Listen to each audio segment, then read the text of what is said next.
Hello and welcome to a complete guide on playing and building solo lane gods.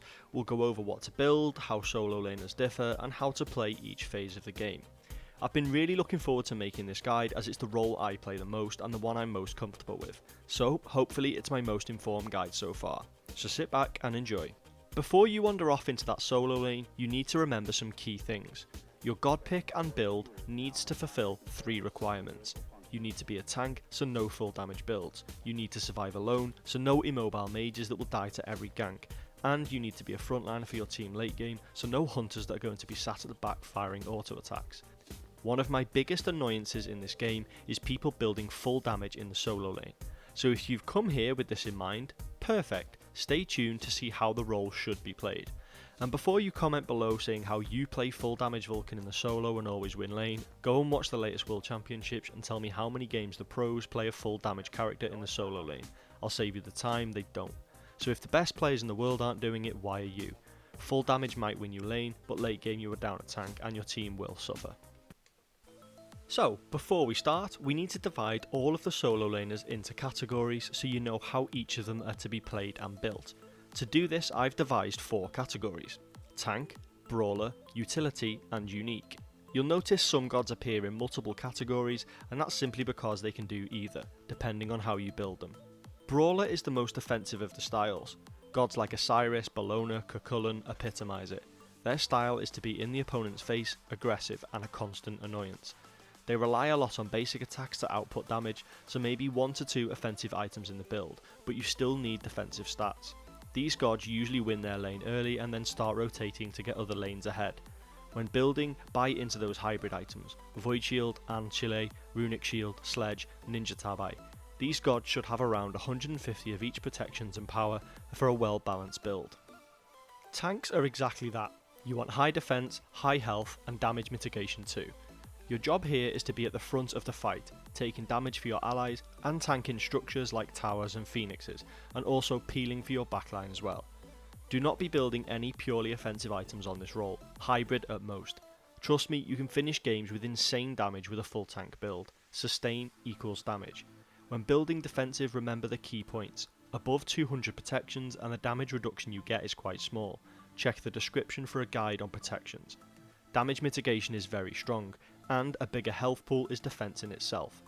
Stone of Gaia, Breastplate of Valor, Oni Hunter's Garb, Genji's, or Hide of the Urchin will all boost that defense to the levels you need it to be. You want to look for around 200 of each protection to really be that tank you were born to be. Tanks usually start the laning phase slow and will come alive in the mid game once those protections are online. Utility is similar to Brawler, but your job is to be a tank and set up kills for your allies through your abilities. Start the engages and also peel for your allies too. Tyr, Herc, King Arthur will all do this job well. When building utility, you want protections, cooldown, and a little damage too, but that comes through hybrid items. Breastplate of Valor, Genji's, Relic Dagger for those blink engages, Runic Shield will all suit you well.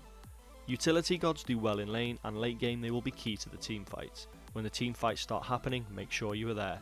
Don't be stuck in lane farming. Finally, we have the unique role.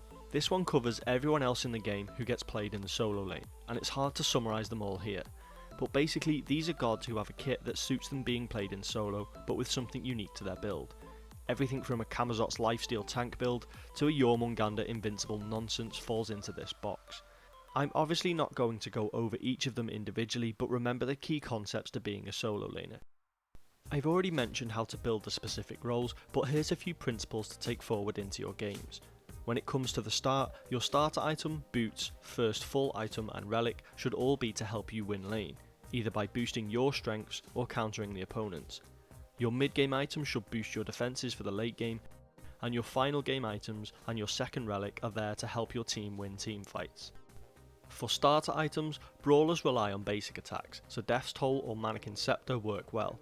Utility gods who rely on abilities get Bluestone, and for pretty much everyone else you can get Warrior's Axe. If you are against a heavy healing composition or laning against the healer, you can also start Tainted Steel, as the upgraded version is the best anti-heal in the game. Your first item should always help counter the opponent or boost a glaring weakness in your god's kit. For example, gods with no sustain at all like Cuchulainn or King Arthur, Stone of Gaia helps you stay in lane longer and not get outbullied. If there's no glaring weakness, then buy a defensive item that counters your opponent. If they are physical, you can't go wrong with Breastplate of Valor. If they are magical, you can go Runic Shield or Genji's.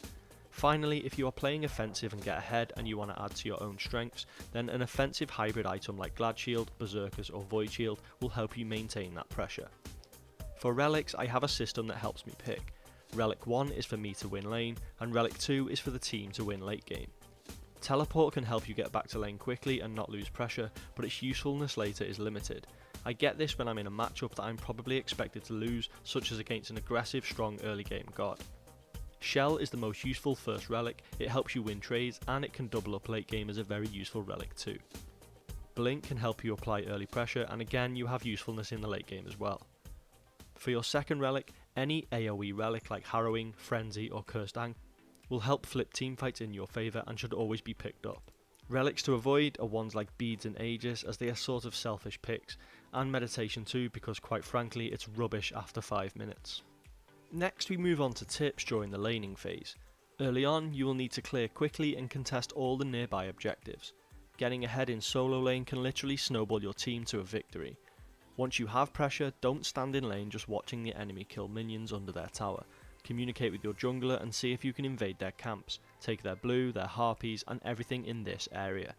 If it's you on the back foot, try and clear waves where you can and then communicate with your jungler. If the enemy is invading your jungle, consider can they be ganked. When laning early, you want to be warding here to prevent enemy ganks, or if you are ahead, ward here, which is a spot I'm going to refer to as the Schooled. After my team's jungler insists it's one of the most useful warding spots. It lets everyone know when the jungler is clearing their camps, and it gives the whole team a nice window where you know where the enemy jungler is. So that one's for you, Schooled, you can stop moaning about it to me now. Lane freezing is also a very useful tip in the solo lane, but I've already made a video that explains this perfectly, so if you want to know more there's a link below.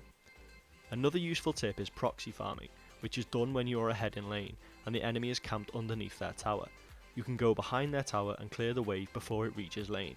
This buys you around 45 seconds of free pressure to invade their jungle or even gank the mid lane. But be wary, as doing this is risky, as the enemy can see you and can easily collapse. When the game is approaching 8 to 10 minutes, the laning phase is over, and you should be rotating to other team fights. Remember, at this stage, losing your tier 1 tower is hardly the end of the world. If you gank mid lane and get a double kill but lose your first tower, that is a trade that you take all day long. When the game hits the mid phase, remember you need to be at every fight, so follow the calls and only still be in lane farming if it's between objective fights or team fights. By now your god will be tanky or a real nuisance to likely lower level enemies, so make the most of this and be at the forefront of everything that your team does. And that brings the guide to a close. I hope this helped all you wannabe solo laners out there, and if it did, feel free to like and subscribe, as it allows me to grow the channel and bring more of my questionable Smite knowledge to you all. Thanks very much for watching, and good luck out there.